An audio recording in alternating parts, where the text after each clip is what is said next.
So did you guys like the movie? What did you guys think? Pretty good, okay. As probably most of you know, it is nominated for 6 Academy Awards, including Best Picture, Best Director, Best Editing, and Best Adapted Screenplay. Ron Stallworth is a real person who actually did do most of the things in this film. There's some great interviews with him I'd really recommend you guys to go watch if you're curious about that story. He still has his membership card. It expired, obviously, after a year, but he still has it. It's an amazing story. But without further ado, let's get to our panelists. We're so happy to have you guys here with us. Let me introduce them to you. You might already be aware. First, here to my left is Michelle Gibbs. She's an assistant professor at St. Olaf College. We have Kamal Wilkins. He's a local Rochester civil rights activist here. We want to introduce Angela M. Porter. There's so much to talk about with this film. We had a tough time knowing exactly where to start, and so we're going to start a little bit from a historical perspective. This film talks a lot about the film Birth of a Nation by D.W. Griffith.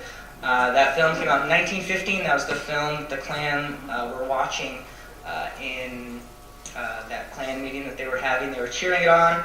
A massive success. It came out in 1915 and made about, it's hard to know box office figures of that time, it made about $60 million, which was a ton of money back then. Concurrently, that's equal to about $1.4 billion. That's more than any movie last year made domestically. That's just domestically in the United States. So it's a massive hit. And even worse than that, it resurrected the Ku Klux Klan, and that's very true. The membership actually rose much higher than it ever had been in Reconstruction or during the Civil War after D.W. Griffith's film Birth of a Nation. It soared to somewhere between 3 million and 6 million.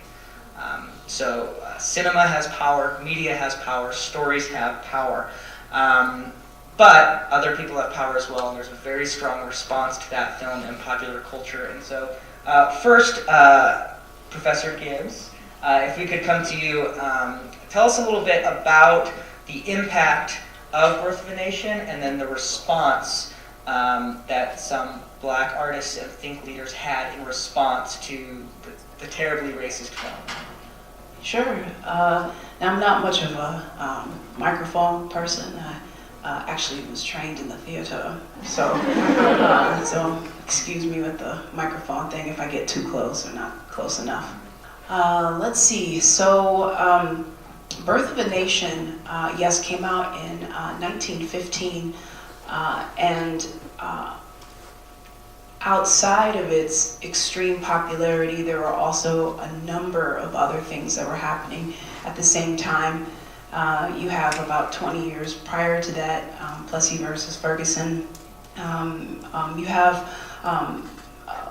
laws that are being enacted that are saying that Black people are inferior. You have a lot of intellectual discussions. You have a lot of scientific discoveries happening around the time that says that Black people are inferior. So outside of Birth of a Nation, there are also a number of laws. There are also a number of other instances that are affecting Black identity, or the sort of what I consider to be the modern institutional normalization, I'm a scholar, normalization of a modern Black identity. So, so if you think about what it means to be Black, you have slave, you have Negro, you have colored, Afro-American, Black, African-American, and now whatever it is, we're in this time period now. So you have a number of things that are happening around this time that's affecting the ways in which Black people understand each other and relate to one another. So most people are familiar with the Harlem Renaissance movement. The Harlem Renaissance is actually an affect of all of the things that are happening in the early 20th century called Black Modernist period that's happening. So the response to Birth of a Nation becomes this entire intellectual conversation among W.E.B. Du Bois, Booker T. Washington, Alain Locke. We call it the New Negro movement, where there is this professed understanding of Blackness and Black people as class-based. So the politics of respectability are very much potent at this particular time period.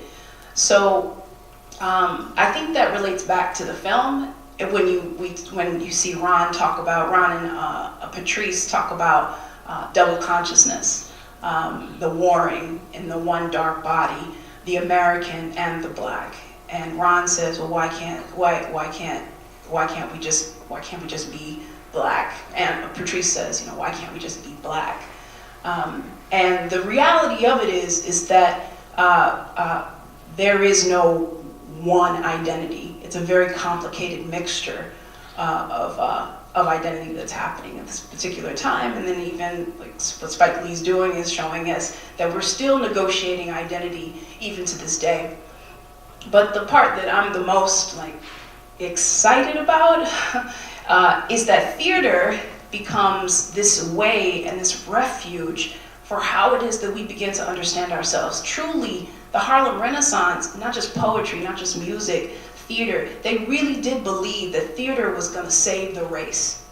So intellect is one thing, but the performance of intellect, the performance of blackness becomes codified for a kind of sense of uprightness, of stand-upness. To be black and educated means that you have attained the talented 10th. I'm not sure if how many of you are familiar with the term, the talented 10th, W.E.B. Du Bois's term. So in the film, we see that notion of double consciousness really be as sort of one of those precursors to thinking about one birth of a nation and then going forward. One last thing, and I'm gonna pass this mic. The term, the code switching, is also part of that notion of double consciousness. So I have to be one way around white people, and then I have to be another way around brothers and sisters. And that certainly is pointed back in the film, that kind of performance of blackness, the affect of. And so it's a very interesting, rich period in our history, not just as black people, but also as Americans in general. Everybody is negotiating their identity from 1896 to 1920. Some people would even say that the new Negro period ended in 1938, where you have not just African Americans who are trying to negotiate what it means to be black and American, but you also have Jewish American people also trying to figure out where it is that they fit. You have Chinese, you have Asian people who are also trying to figure out where do they fit in this dynamic of what it means to be American. So it's a very rich history for that, and it's really awesome to see that Spike Lee wants to have a conversation about that, and it actually becomes the real dynamic or the real sort of relationship problem between Patrice and Ron, which is really interesting given the fact that Patrice is a woman, a black woman, and Ron is a black man, which is a whole nother conversation, but take me out for a drink afterwards, we'll have a conversation. Sure, I just kind of wanted to hold the role of Birth of a Nation in this film. You'll have to forgive me, my voice is a little, it's going away, it went away completely, it came back, and now here I am, y'all got me talking again, and it's probably gonna go away again. But it's my pleasure.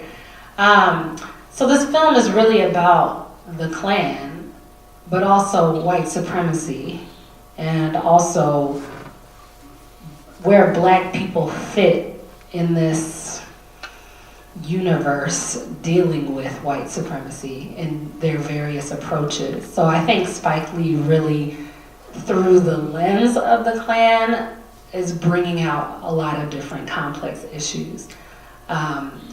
Double consciousness, looking at people who are operating within the system, who have that double consciousness, the black police officer. My friend Leondo Henry is in here. He is a black police officer who I know, and I bet he can relate to a lot of the challenges that are presented in this film. But just going back to Birth of a Nation and its role and why Spike Lee uses it as a narrative tool multiple times throughout. So you see it at the beginning of the film, when I think we have George Wallace. I'm not sure who Alec Baldwin's character is supposed to be at the very beginning. I want to say George Wallace, but maybe just an interchangeable white racist gentleman. at the beginning of the film espousing his ideology. And you see Birth of a Nation in the background. And then you see it played at this Klan initiation as a sort of like celebratory film. And why is that? So for the people out there who might not be familiar with Birth of a Nation, I implore you to familiarize yourself. You can actually just watch it on YouTube, or it's like on the internet. It's a 3-hour film. If you don't like silent film, maybe don't, maybe skip through. Read the Spark Notes. But in a nutshell, it's a film about the Civil War, Reconstruction, and the glorious Southern response to the Negro takeover of the United States. And that the heroes of the film are the Ku Klux Klan. In 1915, when that film came out, the Klan was gone. They had fizzled out. Later that same year, after this box office hit comes out, the Klan is reborn in Stone Mountain, Georgia, and they are inspired by Birth of a Nation. So Birth of a Nation truly is the birth of a white nation again, and that was the second resurgence of the Klan. And then you had a third resurgence of the Klan in the 1950s as a response to civil rights resistance movements. So I turned to my neighbor earlier this week and I just kind of told her matter-of-factly, oh yeah, you're moving to Boulder, Colorado. I remember when I was in the NAACP in Rochester, when I was in high school, we had a lot of issues with Boulder, Colorado and Klan rallies. And she looked at me aghast, like, the Klan? And I said, yeah, you didn't know the Klan was still a thing. It's still a thing. We're in the third resurgence of the Klan, still. And I dare to say we're probably witnessing sort of a flowering in that resurgence as a result of Make America Great Again movements. So I think Spike Lee is bringing all of that out and making us revisit Birth of a Nation as this narrative tool to show, like, hey, people still relate to this thing in 1915, and they're still connecting with this hero narrative of a white supremacist organization saving the country from becoming a mongrel nation, which, if you remember from 2008, a mongrel president, Barack Obama, really brought out that sentiment, and so here we are. Just to jump off of that, to expand the conversation, a thing that's often talked about is the evolution of racism, that it changes each generation to continue to perpetuate injustice. And I think Spike Lee makes that point quite often. You heard kind of in the background of this film talk about the old Klan and the new Klan. You all, and whoever wants to jump in first, just elaborate on some of those ways that racism has evolved in our current landscape. Somewhere around 8, 10, I already experienced Midwestern racism to a large extent from my peers and counterparts at school. I started being called nigger at school by the time I was 5. I think that was the first time I heard it. But I had like kind of a growing up in Menominee, Wisconsin, right? Not too far from here. I had kind of a different upbringing, right? Predominantly white community. But I remember the premise. I saw Mississippi burning probably around a similar time, right? And made it a huge impression on me because I understood racism. I lived it every day. Every day I went to school, I had to deal with it, right? But I'm envisioning this idea of the Klan as being this, they burn crosses and they wear hoods and they are kind of open and honest about their racism, right? Which is not what Midwest racism looks like at all. I call it grinning through pointed teeth. And I'm sure members of the audience that are people of color understand exactly what I mean by that.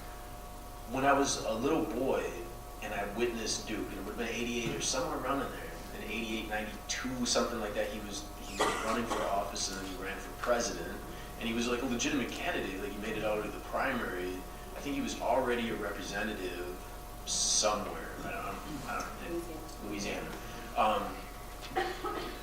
It was terrifying, right? Because like I had sat at the table with parents that would have been appalled by what their sons talked about in the locker room, right? They would have been appalled to hear their blatant and eager sexism, racism, xenophobia, homophobia, whatever it might be. And when I heard David Duke say, we're no longer wearing robes and hoods, we're gonna wear suits and ties. Like as a young kid, right, 10, you're pretty well aware of stuff that's going on, especially if you have to grow up fast. That was terrifying to me. Like where I couldn't differentiate between the difference between like a card-holding Ku Klux Klan member and the average businessman, my principal, my teacher, my coach, my parents, friends, right? That transition for me, and I can just speak to that and then I'll hand the mic. That transition to me, because it was like, it was on the news, right? People were talking about it. It was one of these things, just like we talk about Trump and his racist followers and Republican Party. We talk about it now as if this thing was new. We hadn't seen it before. That was a moment in my life that I know David Duke's name stuck out because he was talking about recreating all of the things that they wanted to do, only with suits and ties. And I was terrified of that. I knew that like out in the woods where I grew up in the sticks, I knew that like if they were carrying a cross, it was trouble, right? I knew that if there were a lot of guys in blaze orange and they pulled up to my house, the possibility exists that I'm in trouble, right? Suits and ties, I have no idea how to wrap myself around that. And one scene in particular, I think that hit a lot of the audience, sort of reading how he reacted, is that scene with the sergeant where he's talking to Ron in the hallway and talking about how they're changing now. They're going after affirmative action, they're going after these other causes because that's acceptable racism now. He doesn't use that term, but I think that's what he's talking about. So maybe use that as a launching off point, or Sure. I mean, that scene is funny to me because it really summarizes David Duke's platform when he was running for office, and of course Donald Trump's platform. So those are the hot button phrases you have to pay attention to when you're looking for how racism has evolved. I think another element of the film that shows where racism lies these days really is reflected in Ron Stallworth, his experience as a Black police officer. And that's echoed in the experiences of any, I'd say, Black person or a person of color or LGBTQIA plus person or immigrant person who's in some sort of environment where they're the only or they're one of few, and they're the other. Because in that experience, as we saw with Ron, you're being scrutinized, you're being evaluated, you're being hired differently, you're being perceived differently, and you're the representative of your whole group. And you don't know what backdoor decisions are happening that are stunting your growth. You don't know what backdoor decisions are happening that are putting you in a line of fire. And that's really, I mean, the conversation has evolved and it's changed to one about bias and implicit bias, but there's still very explicit bias. It's just kind of dressed up in a different language these days. So the scene where the sergeant is talking to Ron about how people can elect someone like Duke is really commenting on how you just have to change language and you're still speaking the same thing. The same concepts are still echoing through, but it's the same old racism, just spoken differently. So the evolution is very important to pay attention to because otherwise you're chasing a target that's already gone. And I'll just say this really quickly before we get back to Michelle, sorry. Another thing about this film that kind of answers this question is how the Klan is sort of humanized. So there's a little humor around the characters. You got like the dumb one, you got the aggressive one, and you almost kind of connect. And you shouldn't feel guilty kind of connecting, because I truly think what Spike Lee is doing with that is showing you, hey, these are human beings that do this type of thing. Human beings are capable of terrible things. They're capable of racism, they're capable of bias, they're capable of running for office and holding these terrible viewpoints. And it's not just a good white, bad white binary. There's a spectrum of whiteness. So I struggle a little bit with that question because I keep thinking to myself, like, racism has evolved into racism, which has evolved into racism. It was always racism, and it's still racism. So I didn't know quite how to answer the question because I just kept thinking, it's all racism. But then I've been reading a lot of Black existential thought lately, so I'm a bit pessimistic in some ways. I think just to sort of speak from an entertainment perspective, I teach theater, so to speak from a sense of media, I guess we could talk about media in a way. I think that we are seeing a sort of a resurgence of, and it could be similar to like a Black exploitation. So we have a sense of Black people really defining for themselves in film and in media and podcasts what it means to be Black. A very self-awareness about being Black. What happens though is that translates then to white America, that all Black people do.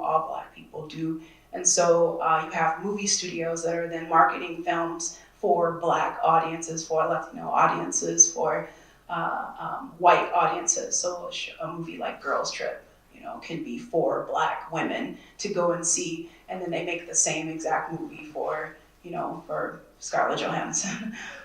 So I think we are seeing a sense of voices being heard, multiple voices being heard. You have Jordan Peele's Get Out being heard. However, it's being clouded by the sense of white fragility. So white people still need to feel really, really good about themselves for even giving, brown people voices in the media, in the entertainment industry. So I think we see a kind of sense of Black identity being propped up in film, being propped up in television. However, it is being again glossed over or packaged specifically to different various audiences in that way.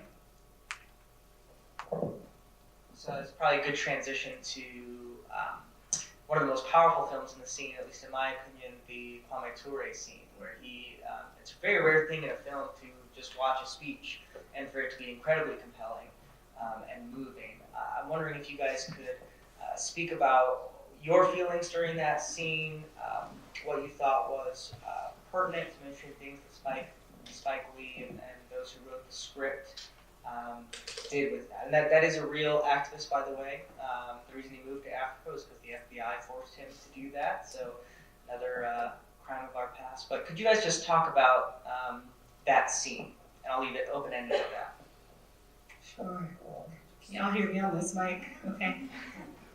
My voice again. Yeah, when I first saw that scene, I thought, of course, about my own feelings, hearing speeches like that since the time I was a child. But I think in the film, in particular, what interests me, especially on the second watch, was Ron Stallworth's character and how he's processing that. Because this whole time, he's trying to learn about himself. The story arc is Ron Stallworth learning a little bit about himself. And I think, you're a Black police officer and your assignment is to go and surveil. First of all, your sergeant calls him Stokely Carmichael, and by that time his name has been changed to Kwame Ture. And you're supposed to surveil them. It's like you're the definition of a sellout to your race. You're the Benedict Arnold of your race. So he goes in there kind of with a naivete, doesn't even know who he's listening to, and then you just kind of see that change in him. And he's hearing, just like the rest of the audience is hearing, about Black dignity and Black beauty, and a very kind of Malcolm X-esque speech about, who told you to hate the shape of your nose. So for him, I think it represents a turning point. And, the next assignment he's on is to infiltrate the Klan. And that's really, he comes up with that. So, I think it represents a big shift. And to me, that's hopeful for anyone who is searching for their place in the world, especially as a Black person in America or in the Western Hemisphere or in the world, in Europe, to be able to hear speeches like that. We don't really get speeches like that, period, right now, this day and age. So a lot of people are kind of hearing that for the first time just watching this film. But this used to be a conversation that was widely held. So, I don't know, it gives me hope that maybe people will have that same sort of feeling that they had back when Kwame Ture was truly giving speeches, back when Malcolm was giving the same type of speeches, and various other activists in the Black Panther Party and Student Nonviolent Coordinating Committee and the Nation of Islam, Martin Luther King too. I mean, various Black dignity speeches that really change people and lead them and guide them to find their place in the universe and be their authentic selves. It's really important.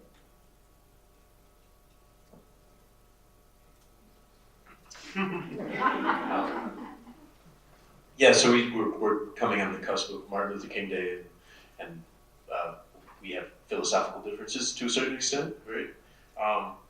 And so I really appreciate this type of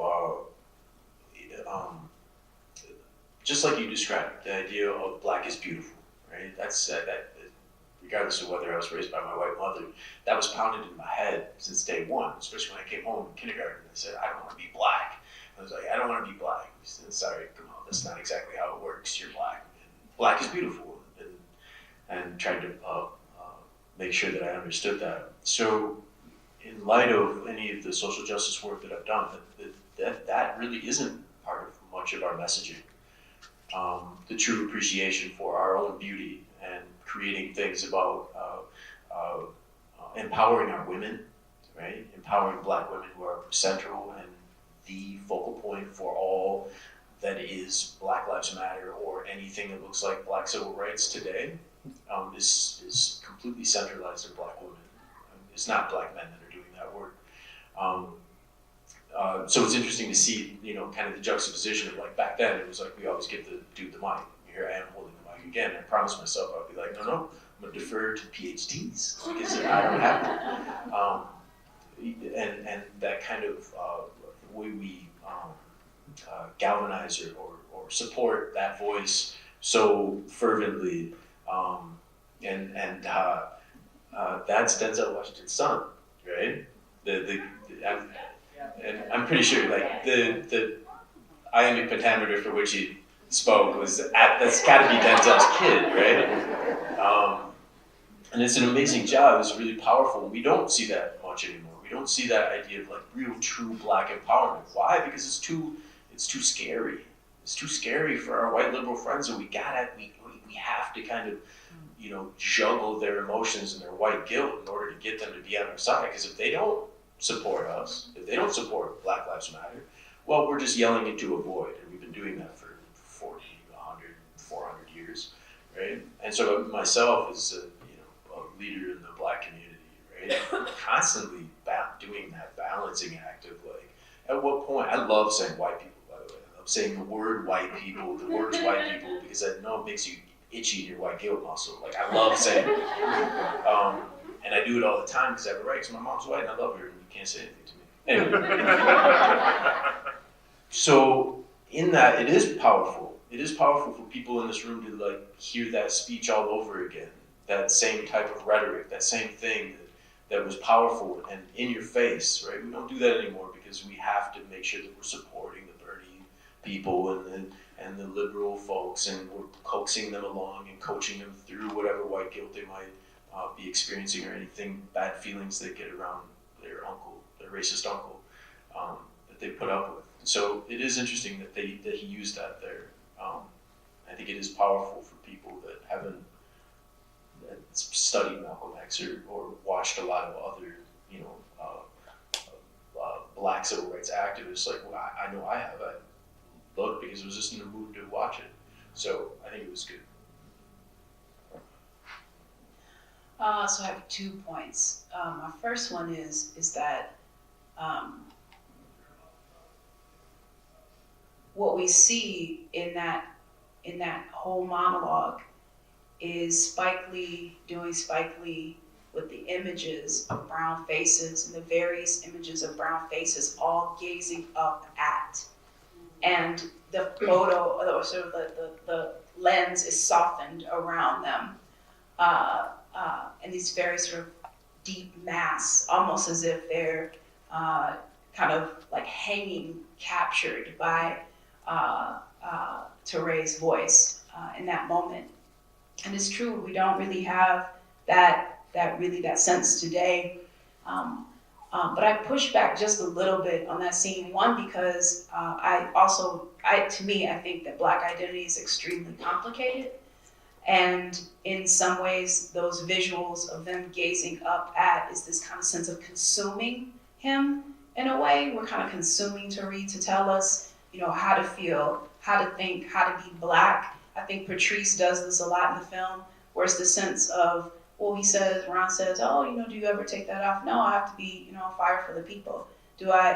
So she kind of carries around in her spirit and in her bones the fire for Black bodies without even questioning or even thinking through what does that mean. Not that it would be swayed one way or the other, but just sort of the sense of independent thought. And so that scene becomes extremely, for me, very complicated. And it's probably because I'm sort of stuck in identity politics. I'm thinking about the Black modernist moment and identity and the construction of Black identity at that particular period. So when I see those images of sort of just consuming him, tell me what it means to be Black, tell me how to be Black, tell me how to be a Panther, tell me how to be on fire for my people, just tell me, let me absorb all of that.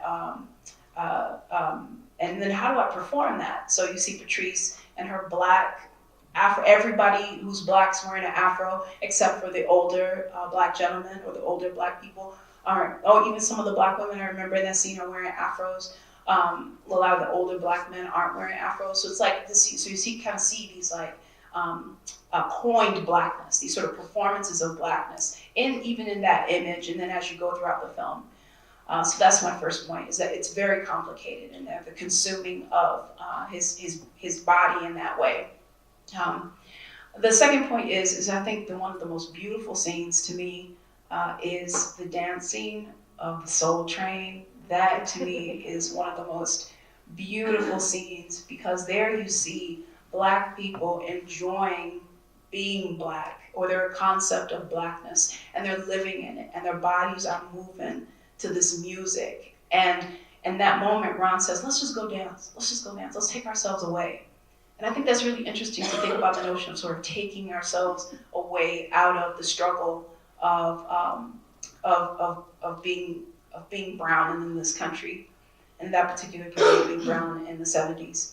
And so I think it's really interesting that sort of the moving and the flowing of bodies being combined, and everyone's having a good time. And so Spike Lee gives us this moment of just pure enjoyment, and everybody's dancing the way they dance. Everybody's enjoying themselves the way they enjoy themselves. So it's interesting to see the two clips back to back, one of consumption and the other of free expression. So I just thought that was like so fascinating to me. Beautiful. Reminds me of the opening scene of Do the Right Thing. Also has a very powerful dance scene and montage. Well, I'm going to come and open questions up for the audience in a moment. So while they're answering this next question, please think about questions that you might want to ask our panelists. And while they're doing that, I want to ask you guys about the ending. Throughout the picture, there are very clear allusions to our current president and his thoughts on race that have been expressed and even specific slogans. But Spike Lee doesn't leave it there. He makes it even more explicit at the end with what he calls his Charlottesville coda. I just want to leave it open-ended and ask you guys about the use of that language in this context, what it conjures for you, memories, sort of how that experience has been from your viewpoint. I was watching up there with my mom, who's here, and our two good family friends, Kay and Martha. And I turned to Kay at that part, I had seen it before, but I noticed that the same thing happened in here as when I saw it in the theater, which was utter and complete silence. And I turned to Kay at the end and I said, it's not all fun and games.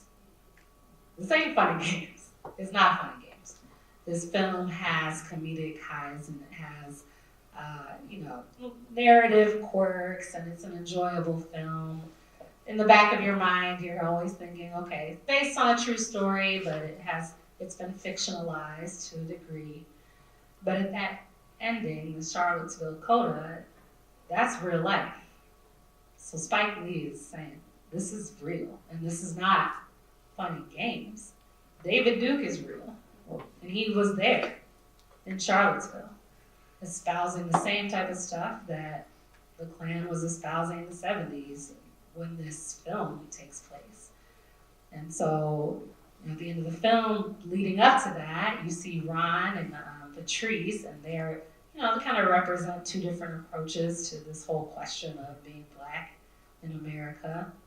And then they look out the window. It's like no matter what they do in their lives, and no matter what Ron has done in his police department, at the end of the day, the two of them are still looking out at this world where there is just hatred, just an outpouring of hatred towards them and people like them.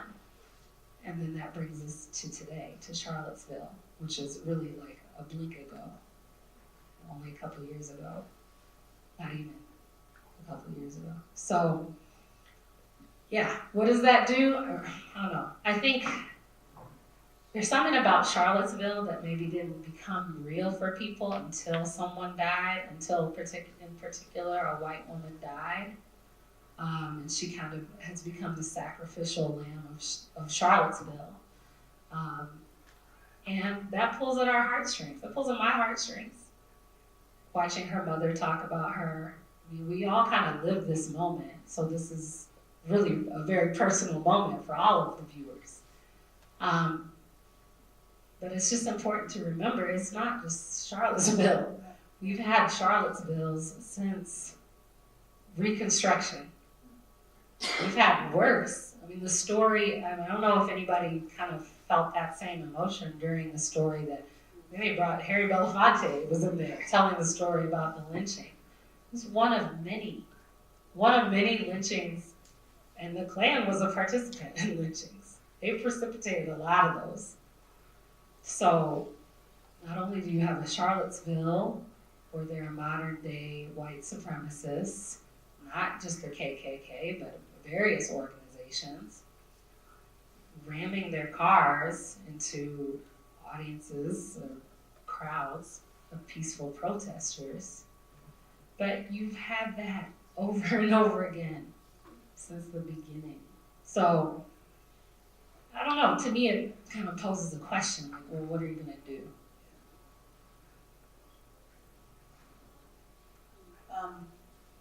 I think the most powerful image for me is how the flag, just as the flag, complete silence, and the flag then turns to black and white and just sits there, and he lets us just hang there in this like stillness. We almost can't even breathe. Like, dang it, Spike. You do what you do. You do so well.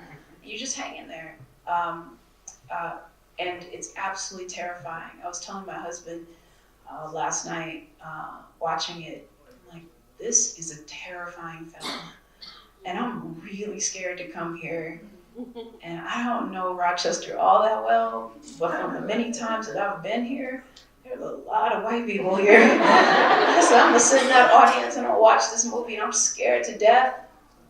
I don't even need to see Charlottesville, y'all. I don't need to see Charlottesville at the end. I was scared enough. I was scared when Patrice gets out the car and Teray is there and the white officer is feeling her up.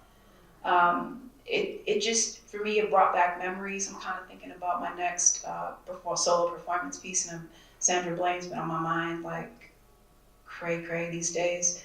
And I just keep thinking about her and about one day you're here and the next day you're not, and what happened in that space of time when she was, in prison. And so there were so many glimpses of moments in the movie where I felt so terrified, where I felt seized up. But in terms of that Charlottesville moment and the impact of that, I think Spike needs to bring it to today. And that was such a, it was such a monumental moment for us that I felt like he needed to be able to remind us that the majority of people who were actually protesting were white. There were a lot of white bodies in Charlottesville. There were a lot of black bodies too, but the ones we see on the film, for me at least, I see a lot of white bodies who are in allyship with brown bodies. The first clip, there's one clip, and there's a young woman, and she's saying Black Lives Matter. And so I feel like there's a sense from him to want to say that there is allyship available. And there is this fight, and you have this clip of this young woman that says "Rest in Power," and so I feel like for him to bring in Charlottesville is a kind of sense of wanting in some way to remind us, or at least to acknowledge allyship in some way. I'm not sure if I'm right in that, but it feels like that becomes a really present moment.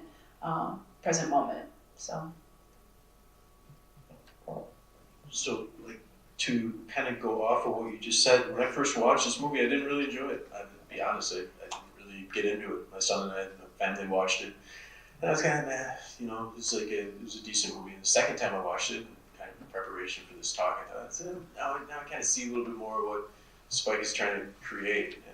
And to go off kind of what you were talking about was the idea that, like, Spike did the same thing in She's Gotta Have It. He did the same thing in Do the Right Thing. He kind of did something really similar in Mo' Better Blues, right? Where he was talking about that was like black sexuality. It was also about womanizing and a bunch of other stuff. It fit to a time. It was something that he was trying to describe that, like, we need to pay attention to now. And I feel like he was hearkening back to lots of people's emotions around all the things that they witnessed in the past, attaching them to, it's actually still today. Like, this is the exact same thing, just on repeat over and over and over again. And that was kind of one of the things I took away the second time I watched it. The Charlottesville connection, I really wished he would have included the white supremacist guy that shot the gun at that rally, because there was gunfire. A lot of other violence that they didn't include, but perhaps it was an effort to just kind of like remind us. It was like a gentle nudge, like, this is what we're going to have to do, and that's where I would conclude, right? Is that, like, to me, like, I walked away, in third or fourth time I think I've watched it now, with this idea that I had this in my head perfectly. With this idea that what was happening in that police department, that sort of infiltration, that sort of focused effort of a group of well-meaning white folks and a department of people actually has to continue. Like, that's the only way to stop this. Right? So we actually have to put people into power that are willing to infiltrate and stop what's going on, right? So I kind of keep going back, and I can't put it out perfectly the way I want to describe this, but the idea that if we want to stop the Klan, if we want to stop hate, we actually have to infiltrate it and uproot it from the inside, right? And that's kind of where I left off in the end with all of this. Fantastic, thank you. We're running up here about 50 minutes, so we'll try to get to a couple of your questions. We don't want to not give you guys an opportunity, but we'll try to be a little quicker from that. So if you have a question, you want to raise your hand, and we'll go from there. Do you mind, sir? Can I ask a question of the audience? Oh, yes. This, and I was thinking about this when I was watching it with a group of people, which I never considered before because I was watching it with my family. Why the hell was it so funny with the code switching? Like, I'm so curious. Like, I watched the code switching thing, and maybe I'll start with this. How many people thought there was a big difference between KKK Ron and policeman Ron? How many people think there was a big difference? Raise your hand. There was a big difference between the voice he used on the phone when talking to David Duke compared to when he was talking to his coworkers. Is it anybody? So the weirdest thing to me was the idea of like when the code switching was occurring, right? When he was talking to David Duke and that kind of stuff, like, was how funny that was. Like, I didn't see it as funny because, like, for me, it's like a matter of survival, right? Like, I don't have my job, I don't get into college, I get abused by the cops. I'd probably have a couple of D-dubs and a bunch of other stuff if I hadn't been able to code switch properly right now as a grown-ass man. So I'm just curious, like, why was that the part that was like the spurring of everybody's funny? It was weird to me. That's all I'm saying. It's just very weird to me because I look at that as like, well, we have to do that all day, every day as a matter of life. And for some reason, it was super funny to everybody. And I'm like, damn, that's like, I got to do that all day to just live. The cop stops me, I have to like be as I'm sorry, sir. Would you like to see my license? I'm putting my hands right here. Right? I have to do that as a matter of survival, not because I want to do it, but for some reason that was the funniest part of the movie. And forgive me for being like a little taut about it, but it's, fuck, man, I thought that was really weird. I think everybody should really evaluate that. Go back and watch that scene and figure out what about that was so fucking funny. Because black people have to live like that all day. The brothers in the room right here, and the guy in the suit, and the brothers over here, they gotta go every day, and the sisters too, every day. I will give you my thing, here it is. And we gotta live like that, even though it's not us, in order to be like okay to live. And shit ain't funny. That's what I'm saying. So maybe it wasn't a question, maybe it was a rant.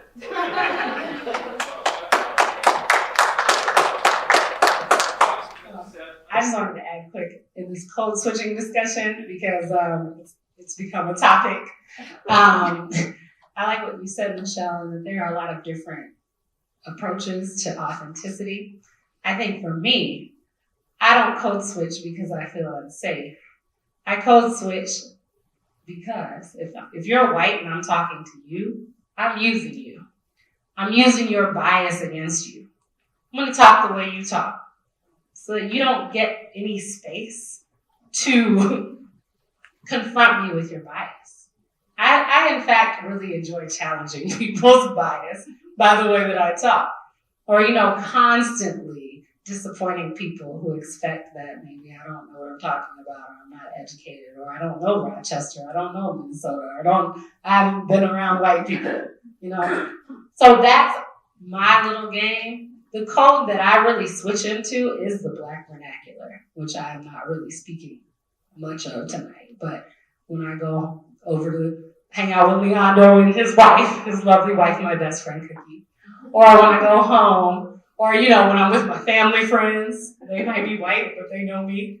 Then I'm authentic, and I go into the Black vernacular, which is truly the code we're talking about. It's a code. It's a language with grammar rules and patterns and rhythm and cadences and tenses that not everybody in this room knows about. That's the code. And that's the code. And that's the code that our ancestors, if Black, really went into. They went into their native tongue.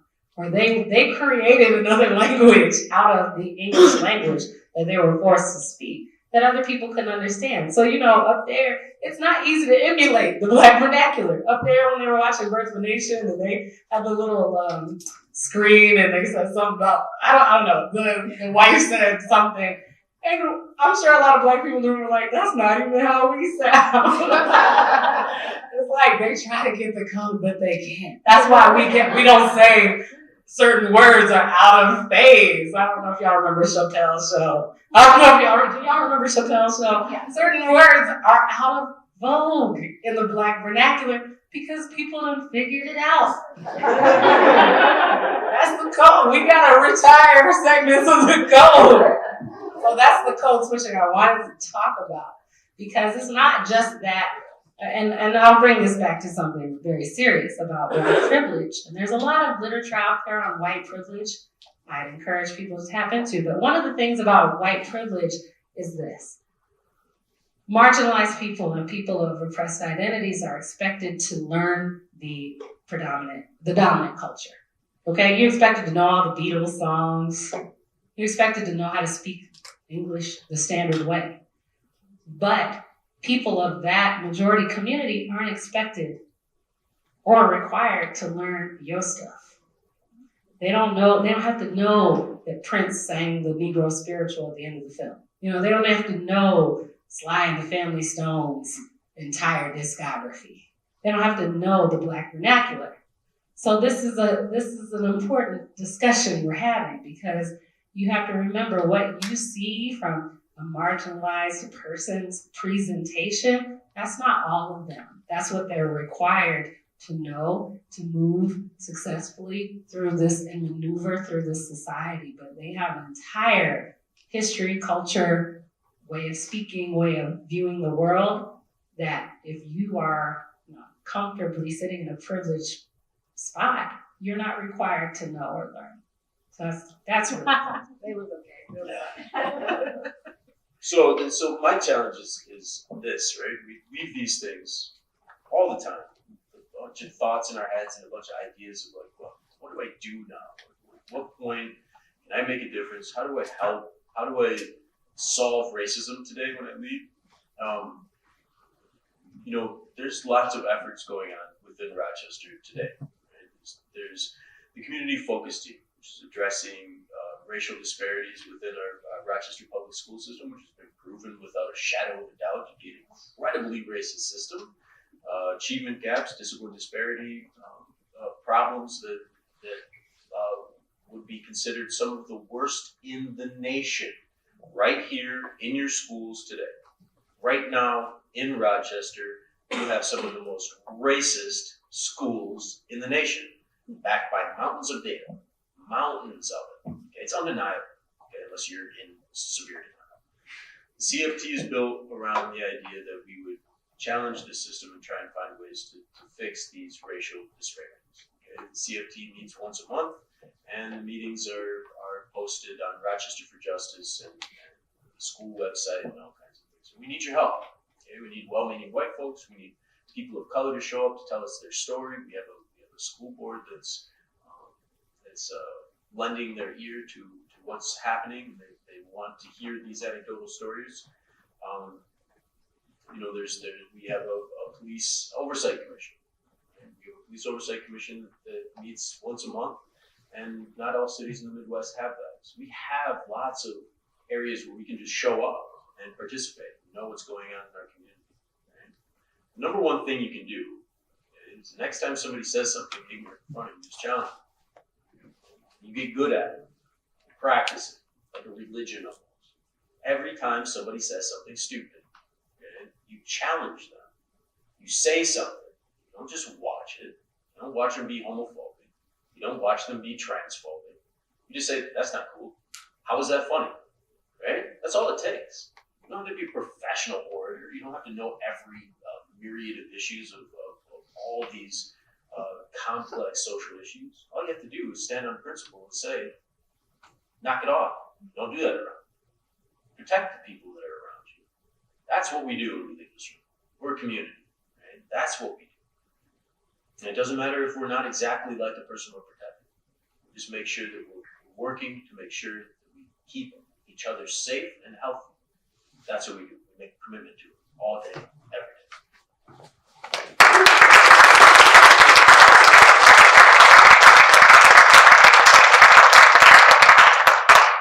All right, I got 2 minutes. I'm watching my clock here.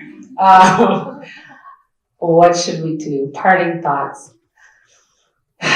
Well, if you feel like we're having the same conversation over and over again, I'm only 30 years old, and I feel like I feel very old in this conversation. And I think the thing that we need to do is study. That's what I challenge everybody to do in this room, is study. If you were in the least bit intrigued by any issue presented in this film, there are countless numbers of books about each issue we talked about today. There's films about each issue, documentaries. Go out there and study. Get into this. Don't bring your current self to the next discussion. Educate yourself. There's a lot out there. When you want to look at Birth of a Nation, do that. You want to look at the response to Birth of a Nation within our gates, created by the first Black film director, Oscar Michaud. Watch it. It's on YouTube. It's very good. Read about this. Truly study, because it's an era right now that's very challenging for us because we're very distracted. You can go home. We can all go home right now, get on Netflix, get on the DVR, watch what we want to watch, go to sleep, and start the whole cycle over again. Get on Twitter. I would challenge you to try to break that cycle and really, truly find some sort of book or something about what we talked about today. And that's for everybody in the room. So please just get into this discussion, study. Let's come back here. Let's talk about it in an elevated way, and really try to push this, because out of that discourse will come better ideas for action, if that's what you're looking for. And one of the things I really hesitate around is just jumping to action without educating ourselves. History is repeating itself. So study history and understand where we are in the continuum so we can figure out the next phase and how we're going to move it. And that's really what I hope people leave here with today.